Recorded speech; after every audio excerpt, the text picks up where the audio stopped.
What's going on, Pisces? Welcome to your weekly forecast for the week of October 12th through the 18th of 2020. Brian here, of course. Thank you for being here. Crazy week. We got a Mercury retrograde on Tuesday, oppose Uranus. Mercury retrograde in your ninth house, oppose Uranus in your third.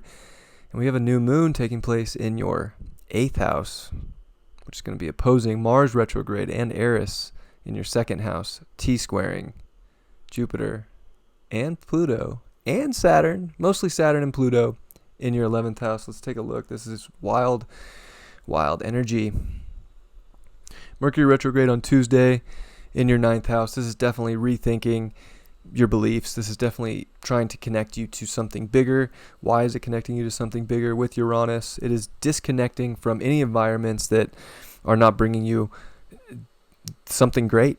This is connecting to a more spiritual, expansive journey and bringing it to mind and figuring it out by disconnecting from an environment and from people and from anything that doesn't have like a twin-like vibe. The connection has to be twin-like and electric, and that is this Mercury retrograde, and that is what this is bringing out this week.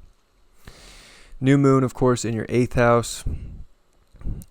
It's a lot, and it's definitely opposing Mars and Eris in your third house. This is intense energy. For sure, this is definitely having you go deep within your emotional, psychological body to dig up the ultimate truth and the ultimate transformation in your life and to connect to your desires. But what are your desires? Mars retrograde in your second house. It's like, what are the true values? What are you really confident in building from? And I think that this opposition is by starting something new that is of a deep desire, that is of deep transformation, that is connecting to something bigger. And what is it doing? Well, it's squaring Saturn and Pluto and a little bit of Jupiter in your 11th house. This is another disconnection point from things that aren't of the vibration you want. This is rebelling and connecting to what is of your true and authentic self and your true authentic identity. And what is that? Well, the polarity of all this is shining a light at the fifth house. It's of love.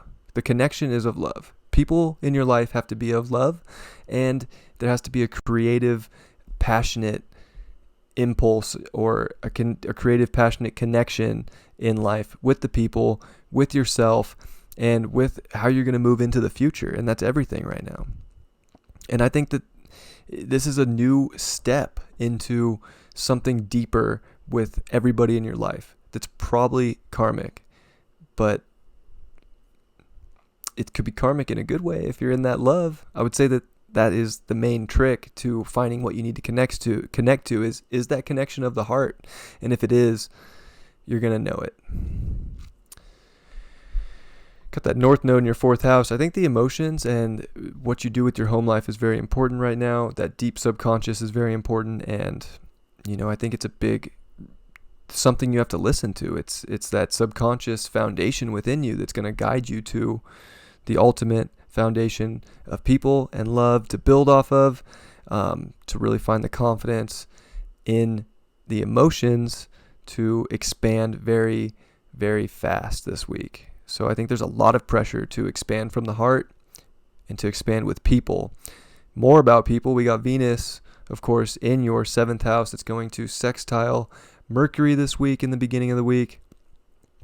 This is definitely about finding relationships that are of the heart, that are beautiful, that bring a lot of love, that, are very passionate. I think it's very important that there's an intense passion and intense love in the relationships, or it's not the connection you're looking for right now. And you have to, be able to see the beauty in what you truly want and go get it. This Venus is going to oppose Neptune this week. So I think there can be definitely a delusion if you're not in your soul's identity and not stepping into what you truly want.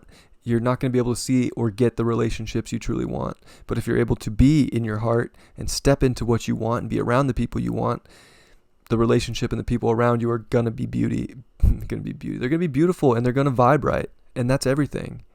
And you don't want to not be able to see through the fog of like not being in your true self. You have to be willing to connect to your true self and be able to rebel against what is not of yourself. And that's going to connect you to the beauty of all the people in your life that are meant to be there, and to merge with that energy as we move forward into the rest of this year.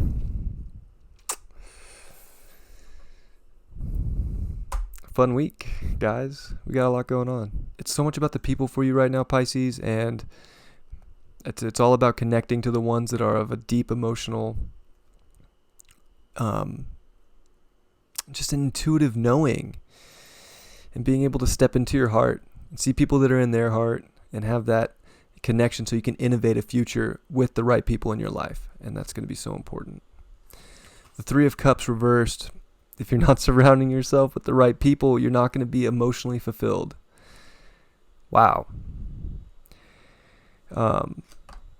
It's all about the people in your life right now. And it's about yourself too, but it's not blocking yourself from the love within you. You'll be able to see the people that are meant to connect with you, and it won't be foggy, it won't be unclear. But if you're surrounding yourself with the wrong people right now, Pisces, it's no bueno, I'm sorry. So you got to be able to flip that up and make changes and disconnect from what is not of the future you want to create for yourself. And that's very important. I love you all very much. I'll catch you next time. Peace.